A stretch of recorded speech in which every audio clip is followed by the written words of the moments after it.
한국이 지금 이더리움을 빨아들이고 있습니다. 한국의 상장사가 아시아에서 최대 규모로 쓸어담고 있어요. 세상은 이더가 끝났다는데 바로 그 시간에 한국에선 정반대 일이 조용히 벌어지고 있어요. 오늘은 죽었다던 그 자산을 쓸어담고 있는 차트에는 안 잡히는 그 손을 보여드리겠습니다. 먼저 그 아시아에서 가장 크다는 말부터 숫자로 풀겠습니다. 코스닥 상장사 파라텍식스 이더리움이라는 회사가 이더리움을 9,399개 모았습니다. 그냥 많이 샀네 하고 넘길 숫자가 아닙니다. 상장사와 정부가 보유한 이더를 기준으로 전 세계를 줄 세우면 이 회사가 아시아 1위입니다. 일본도 중국도 다 제치고 아시아 전체에서 1등이에요. 전 세계로 넓혀도 13위입니다. 미국의 거대 자산 운용사도 유럽의 큰 손도 다 포함해서 줄을 세웠는데 한국의 한 상장사가 그 명단에 13위로 떡하니 끼어 있는 겁니다.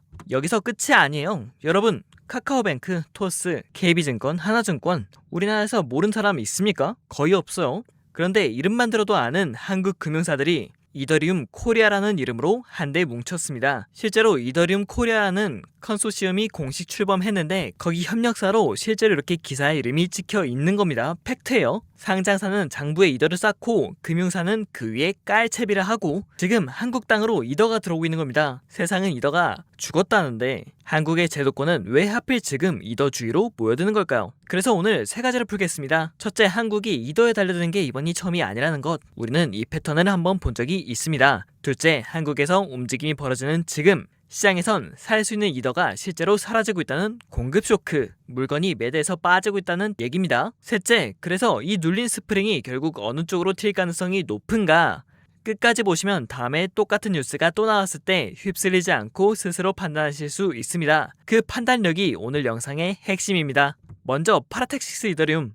이 회사는 올해 1월에 우리는 이더리움을 핵심 자산으로 쌓겠다고 선언합니다. 사실 말이야 누구나 하죠. 그런데 이 회사는 보유량을 9,399개까지 늘렸어요. 중요한 건 이게 한 방에 찍힌 숫자가 아니라는 겁니다. 2년 동안 단 한 달도 멈추지 않고 꾸준히 사모은 결과예요. 심지어 가격이 쭉쭉 빠질 때도 멈추지 않았습니다. 개인은 가격이 빠지면 겁먹고 손을 떼는데 이 회사는 정반대로 움직였어요. 흥미로운 숫자가 하나 더 있습니다. 이 회사의 암호화폐 부문 매출이 1년 전보다 362.9% 뛰었어요. 거의 4배입니다. 이게 왜 중요할까요? 이더를 고가에 모셔두고 가격 오르기만 기다리는 게 아니라 실제 사업으로 굴려서 돈을 벌고 있다는 신호이거든요. 한철 테마였다면 매출이 이렇게 따라오지 않습니다. 테마는 주가만 잠깐 띄우고 실적은 텅 비어있죠. 그런데 여기선 실적이 같이 따라왔습니다. 진짜로 하고 있다는 증거에 가까워요. 그 다음이 진짜 핵심입니다. 이더리움 코리아 컨소시엄 올해 4월 14일 출범. 명단을 보면 입이 딱 벌어집니다. 우선 이더리움 재단에 아시아 협력 담당이 들어옵니다. 이더리움을 만든 본진 쪽 인사가 한국판에 직접 발을 걸친 거예요. 외부인이 아니라 집주인이 들어온 겁니다. 거기에 국내 기업 10곳과 동시에 협력사가 어디냐? 아까 말했었죠. 미래에셋, 하나, KB 같은 증권사에 카카오뱅크, 토스 같은 인터넷 은행과 핀테크, 결제 쪽에 다날까지 증권, 은행, 결제, 돈이 흐르는 길목마다 한 곳씩 정확히 끼어 있습니다. 우연히 모인 멤버가 아니라는 거죠. 이들이 왜 모였을까요? 명분은 분명합니다. 디지털 자산 기본법 그리고 스테이블 코인인데 이게 제도권에 정식 입성하면 그걸 발행하고 정산하는 바탕 인프라가 반드시 필요해집니다. 그리고 그 무대가 상당 부분 이더리움 위에서 돌아가죠. 실제로 달러 스테이블 코인 절반 이상이 이더리움 위에서 돌아가고 있죠. 그래서 한국 금융사들이 판단한 겁니다. 이건 남보다 먼저 자리를 잡아둬야 한다. 자, 보세요. 죽었다는 자산 옆에 은행이 줄을 선 첫 번째 이유가 여기서 보이기 시작합니다. 그들은 가격이 아니라 곧 깔릴 길을 보고 있던 거예요. 그렇다면 이 회사들은 세상에 블록체인이 한둘이 아닌데 왜 하필 이더리움을 골랐을까요? 그건 이더리움이 가진 강점 때문이에요. 세 가지만 짚겠습니다. 첫째, 가장 오래 검증된 땅입니다. 이더리움은 지금까지 가장 오랫동안 단 한 번도 멈추지 않고 돌아간 스마트 계약 네트워크예요. 은행이 자기 시스템을 남의 땅 위에 올리려면 그 땅이 무너지지 않는다는 확신부터 있어야 하는데 이더는 그걸 오랜 시간으로 증명했죠. 둘째, 중립지대라는 점입니다. 특정 회사가 소유한 게 아니에요. 그러니 평소 치고받는 경제자인 은행들이 같은 땅 위에 나란히 올라타도 저쪽이 내 거 마음대로 하면 어쩌지 하는 걱정이 없습니다. 셋째, 이미 사람이 가장 많이 모여있다는 거예요. 개발자도 자금도 그리고 아까 말한 스테이블 코인 같은 서비스도 이미 대부분 이더 위에서 돌아갑니다. 굳이 텅 빈 허허벌판에 새로 길을 낼 이유가 없는 거죠. 가장 단단하고 가장 중립적이고 이미 가장 붐비는 땅, 그래서 돈이 흐르는 길목을 선점하려는 회사들이 약속이 난 듯 이더리움으로 모이는 겁니다. 자, 그런데 여기서 진짜 중요한 장면이 겹칩니다. 이렇게 강점이 분명한 이더인데 정작 시장에서 살 수 있는 이더는 지금 빠르게 줄어들고 있어요. 그것도 한국만이 아니라 지구 전체에서요. 이걸 공급 쇼크라고 부릅니다. 팔 물건 자체가 말라가는 현상이에요. 느낌으로 드리는 말씀이 절대 아닙니다. 블록체인은 모든 거래가 장부에 빠짐없이 찍히기 때문에 누가 봐도 똑같이 셀 수 있는 투명한 숫자가 나옵니다. 그 숫자가 보여주는 증거가 3개 있습니다. 바로 보여드릴게요.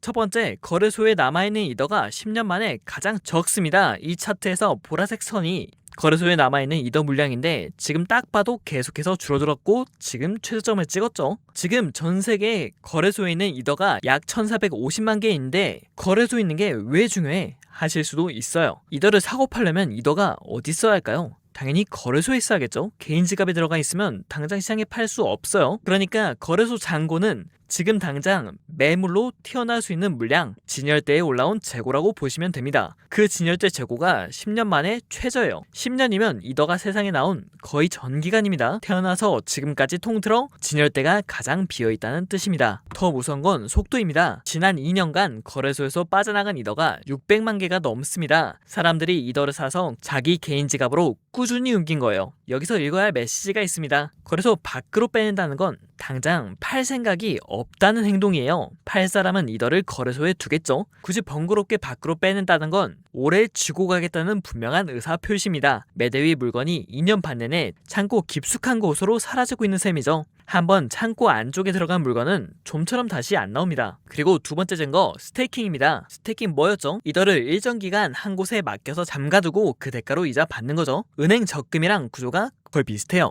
돈을 한동안 묶어두는 대신 꼬박꼬박 이자가 붙죠. 핵심은 잠가둔다 있습니다. 잠겨있는 동안 그 이더는 시장에 단 한 발짝도 못 나옵니다. 팔고 싶어도 못 팔아요. 진열대에서 빠지는 정도가 아니라 아예 금고에 들어가 자물쇠가 채워진 물량인 거죠. 그럼 얼마나 담겨 있을까요? 약 3,950만 개, 전체 공급량의 32% 정도입니다. 세상에 존재하는 이더 10개 중 셋이 넘는 물량이 손에 닿지 않는다는 뜻이에요. 그리고 이 수치는 지난 5월 역대 최대를 찍었습니다. 여기 있는 보라색도 스테이킹 물량인데 지금 보시면 최대치를 계속해서 갱신하고 있죠. 사람들이 점점 더 많이 더 길게 묶어두고 있다는 신호입니다. 자, 두 개를 합쳐볼까요? 한쪽에선 거래소에서 빠지고 다른 한쪽에선 스테이킹으로 잠깁니다. 시장에 실제로 돌아다니는 이더가 양쪽에서 동시에 마르고 있어요. 이더를 사는 통로 두 곳이 동시에 막힌 겁니다. 여러분, 공급이 줄면 어떻게 됩니까? 똑같은 양의 수요만 들어와도 가격은 훨씬 더 민감하게 움직입니다. 물량이 두툼할 땐 큰 매수가 들어와도 슬쩍 흡수되는데 물량이 얇아지면 작은 매수 하나에도 가격이 휙휙 튑니다. 받쳐줄 물량이 없으니까요. 그렇다면 이렇게 물량 줄어들고 있는데 이더 가격은 어떻죠? 상식적으로 물량이 마르면 가격이 슬슬 올라야 합니다. 귀해지니까요. 그런데 이더는 정반대예요. 물량이 빠르게 마르는데도 지금 사실 역대급으로 싸다고 볼 수도 있죠. 전고점이 약 4,946달러였는데 여기에서 약 65%가 통째로 날아간 자리에 있어요. 비트코인과 비교하면 더 선명합니다. 이더를 비트코인으로 나눈 비율이 지금 약 0.027 수준으로 여러 해 만에 가장 낮습니다. 비트코인 한 개로 살 수 있는 이더 개수가 그만큼 많아졌다는 거예요. 같은 위험 자산인데 한쪽은 스포트라이트를 받고 한쪽은 구석에 버려진 거죠. 시장 심리는 극단적인 공포에 가깝습니다. 모두가 이더는 비트코인 절대 못 이기라며 등을 돌린 상태예요. 그런데 왜 이게 중요하냐? 앞에서 뭐라 했었죠? 공급은 마르고 있습니다. 그런데 수요는 들어오고 있습니다. 한국 제도권의 글로벌 기관까지요. 그런데 가격은 바닥에 납작하게 눌러 있어요. 마르는 공급, 들어오는 수요, 눌린 가격, 이 세 개가 한자리에서 만나면 그게 뭐겠습니까? 꽉 눌린 스프링이란 겁니다. 누르는 힘이 셀수록 누른 시간이 길수록 손을 떼는 순간 튀어오르는 거리도 멀어지죠. 그리고 바로 여기서 아까 던졌던 질문의 답이 다시 보이기 시작합니다. 죽었다는 자산 옆에 은행이 줄을 선 이유, 그들은 이 눌린 스프링을 본 거예요. 가격이 아니라 구조를요. 자, 이제 한국으로 돌아옵니다. 한국이 이더에 달려드는 게 처음이냐? 아닙니다. 2017년입니다. 그때 한국은 미국도 중국도 제치고 전 세계에서 가장 큰 이더리움 거래시장으로 올라섰습니다. 실제로 이렇게 기사까지 나왔어요. 그리고 그 유명한 김치 프리미엄, 같은 코인이 한국 거래소에서 해외보다 비싸게 거래되는 가격 차이를 말합니다. 같은 이더인데 유독 한국에서만 웃돈이 붙는 거예요. 사려는 사람이 그만큼 많기 때문이겠죠. 그런데 2010년 그때 당시에는 이 차이가 40에서 50%까지 벌어졌습니다. 100만원짜리를 150만원 주고도 기꺼이 샀다는 거예요. 한국 수요가 얼마나 뜨거웠는지를 보여주는 온도계입니다. 그 열기 속에서 이더는 2017년 한 해만 약 90배에 가까이 올랐습니다. 90%가 아니라 90배예요. 물론 이때 당시에 전 세계적으로 코인 공개 열풍, 이른바 ICO 붐도 같이 터졌어요. 새 코인을 만들어 팔겠다는 프로젝트가 우후죽순 쏟아졌고 그 바탕이 대부분 이더리움이었어요. 결국 한국은 그 거대한 흐름의 가장 뜨거운 일부였던 거죠. 자, 그런데 여기서 반드시 짚어야 할 게 있습니다. 2017년 그 폭등의 정체가 뭐였느냐? 한마디로 개인이었습니다. 차트 보고 우르르 달려든 개미들, 그러니까 리테일에 돈이 만든 폭등이었어요. 그래서 자연스럽게 이런 의심이 따라옵니다. 그때도 그렇게 폭등했다가 결국 와르르 무너졌잖아.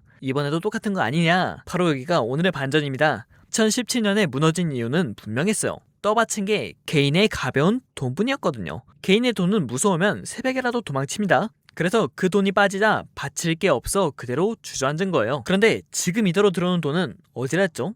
그것과 차원이 다릅니다. 상장사가 회계장부에 정식 자산으로 받고 증권사와 은행이 그 위에 인프라를 깔겠다고 손잡은 돈이에요. 개인의 베팅이 아니라 기관의 자금입니다. 이사회 결의 없이는 못 빼는 느리지만 무거운 돈이죠. 2017년엔 가벼운 개미돈이 뛰었다가 꺼졌고 지금은 그 자리에 무거운 기관돈이 들어오고 있다. 바치는 힘의 체급 자체가 다르다는 겁니다. 그래서 이번엔 그때처럼 한순간에 무너질 자산이 아니라 결국 위로 갈 가능성이 높을 수 있다는 거죠. 게다가 지금도 한국은 무시 못할 시장입니다. 현재도 전 세계 코인 거래량에서 한국이 차지하는 비중이 30%에 달한다는 분석이 있어요. 세계에서 일어나는 코인 거래 3건 중 1건 가까이가 한국과 얽혀 있다는 겁니다. 그 거대한 시장이 지금 시끄럽지 않게 이더 쪽으로 방향을 틀고 있어요. 2017년엔 온 나라가 들썩이게 요란하게 틀었다면 이번엔 소리 없이 살그머니 틀고 있습니다. 그래서 더 무서운 거예요. 소리가 안 나는 변화는 알아차렸을 땐 이미 끝나 있거든요. 죽었다는 자산 옆에 은행이 조용히 줄을 서는 이유, 이제 점점 또렷해지시죠? 자, 분위기 좋다고 한쪽으로만 신나게 몰고 가면 정직하지 못한 겁니다. 김배는 얘기를 한번 하고 갈게요. 이게 무조건 위로 간다는 보장은 어디도 없어요. 특히 단기적으로는 아직 변수가 많습니다. 금리가 높고 시중에 도는 돈이 빡빡한 거시 환경은 이더 같은 위험 자산엔 분명한 역풍이에요. 그리고 인프라가 깔리는 속도와 가격이 거기에 반응하는 속도 사이엔 시차가 있습니다. 길을 다 깔았다고 그날 바로 차가 달리는 게 아니죠. 그 시차 동안 가격은 더 빠질 수도 있어요. 다만 한 가지는 구분하셔야 합니다. 이 단기적인 출렁임과 앞에서 길게 본 구조적인 그림은 완전히 다른 층 위의 얘기예요. 우리가 본 공급 고갈과 제도권 진입은 큰 흐름이고 거시 역풍은 그 위에 잠깐 치고 빠지는 단기 변동입니다. 이 둘을 섞어버리면 큰 그림을 통째로 놓칠 수 있겠죠. 자, 이제 처음 던졌던 질문으로 돌아갑니다. 세상은 이더가 끝났다는데 한국 제도권은 왜 하필 지금 그 주위로 모여드는가? 답은 나왔습니다. 그들이 보는 건 가격이 아니라 구조거든요. 화면에 찍힌 빨간 숫자, 파란 숫자가 아니라 그 뒤에 깔린 판 자체를 본 겁니다. 공급은 마르고 수요는 들어오고 가격은 바닥. 이 세 박자가 동시에 맞아 떨어지는 자리에 지금 이더가 서 있어요. 가격만 보는 사람 눈엔 죽은 자산으로 보이고 구조를 보는 사람 눈엔 눌린 스프링으로 보입니다. 한국의 상장사와 은행은 후자를 봤다는 거죠. 그럼 이걸 가격으로 옮기면 어떻게 되느냐? 솔직하게 말씀드릴게요. 제가 90배 간다를 장담하느냐? 아닙니다. 다만 숫자 하나만 사실 그대로 말씀드리면 지금 이더는 전고점에서 약 65% 빠져 있습니다. 새 신고가를 만드는 것도 아니고 그냥 그 고점 자리로 되돌아가기만 해도 산술적으로 약 3배 거리예요. 그런데 거품만으로도 한때 90배를 갔던 자산이 이번엔 더 단단한 바닥 위에 다시 서 있다. 그래서 저는 개인적으로는 그 위쪽 여지를 충분히 볼 여지가 아직 남아있다 이렇게 생각을 하고 있습니다. 그래서 이렇게 정리할게요. 오늘 본 모든 숫자를 종합하면 무게추는 위쪽에 실려있는 것처럼 보입니다. 마르는 공급, 들어오는 무거운 수요, 바닥에 눌린 가격, 이 조합은 위로 갈 가능성이 더 높은 그림이에요. 다만 시점은 누구도 모릅니다. 내일일지 내년일지 알 수 없고 단기엔 거시 역풍이 한동안 발목을 잡을 수도 있어요. 대신 앞으로 같이 지켜볼 지표를 정리해드릴게요. 딱 5가지만 기억하면 될 거예요. 첫째, 거래소에 남은 이더 잔고가 계속해서 줄어드는가, 진열대가 더 비어가는가죠. 둘째, 스테이킹으로 잠긴 비율이 32%에서 더 올라가는가. 셋째, 비트코인 대비 이더 비율이 바닥에서 슬슬 돌아서는가. 넷째, 한국의 김치 프리미엄이 다시 벌어지기 시작하는가. 잠든 개미 열풍이 깨어나는가 라는 뜻이겠죠. 다섯째, 한국 상장사와 금융사의 이더 보유가 더 늘어나는가, 조용한 손들이 더 모여드는가 이거겠죠. 이 5개만 꾸준히 체크하셔도 다음에 비슷한 뉴스가 또 터졌을 때 휩쓸리지 않고 스스로 흐름을 읽으실 수 있어요. 변화는 시끄러울 때가 아니라 조용할 때 시작됩니다. 그리고 저는 지금이 딱 그 조용한 구간이라 생각해요. 그래서 오늘 영상을 통해서 차트의 숫자가 아니라 장부를 읽는 사람만 보이는 그림 하나를 오늘 가져가시기 바랍니다. 화면 밖에서 움직이는 손들을 기억하면서요.